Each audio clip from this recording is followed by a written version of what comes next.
सो ना सबसे पहले देखिए देख लेते हैं क्या होते हैं सिडेटिव्स एंड हिप्नोटिक्स।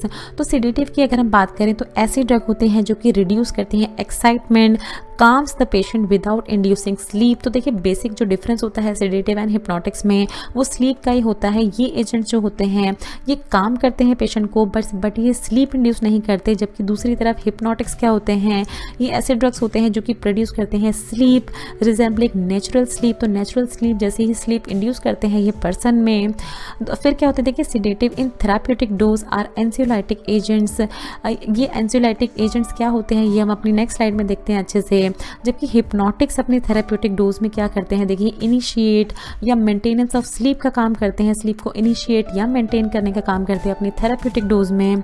फिर सिडेटिव्स की अगर हम बात करें तो most sedative in larger dose produce hypnosis. तो अगर इनकी लार्ज अमाउंट ऑफ डोज दे दी जाए पर्सन को तो पर्सन जो है उसमें ये हिप्नोसिस प्रोड्यूस करते हैं। आप कह सकते हैं कि पर्सन जो है वो हिप्नोटाइज हो सकता है। हिप्नोटाइज क्या होती है, एक ट्रांस लाइक स्टेट होती है जिसमें सब्जेक्ट जो पर्सन है वो highly passive and highly suggestible हो जाता है। बहुत सारे सजेशन आपने देखा होगा, हिप्नोटाइज जब होता है पर्सन तो वो बहुत सारे सजेशन सुनने लगता है जिसने उसको हिप्नोटाइज किया है उसके। तो ये सिर्फ आपको बताने के लिए है, means large amount of dose में हिप्नोसिस लाइक कंडीशन हो सकती है पेशेंट्स में अगर सिडेटिव दिए जाएँ तो।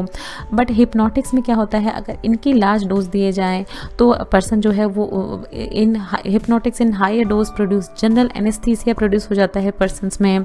फिर लास्ट है देखिए साइट ऑफ एक्शन जो होता है सिडेटिव का, वो लिम्बिक सिस्टम होता है जो कि रेगुलेट करता है थॉट एंड मेंटल फंक्शंस को। जबकि दूसरी तरह अगर हम हिप्नोटिक्स का साइट ऑफ एक्शन देखें तो ये इसका site of action mid brain होता है एंड असेंडिंग RAS होता है। RAS क्या होता है देखिए reticular activating system which maintain wakefulness. तो जो हमें ऐसा ये सिस्टम होता है जो कि हमें जगा के रखता है, अलर्ट रखता है। तो इसका बेसिक साइट ऑफ एक्शन ये असेंडिंग RAS होता है जो कि जिसका मेन फंक्शन होता है हमें जगा के रखना, वेकफुलनेस के लिए रिस्पॉन्सिबल होता है ये। फिर देखिए एंजियोलाइटिक एजेंट्स को जाने के लिए आपको पता होना होगा कि एंजाइटी क्या होती है।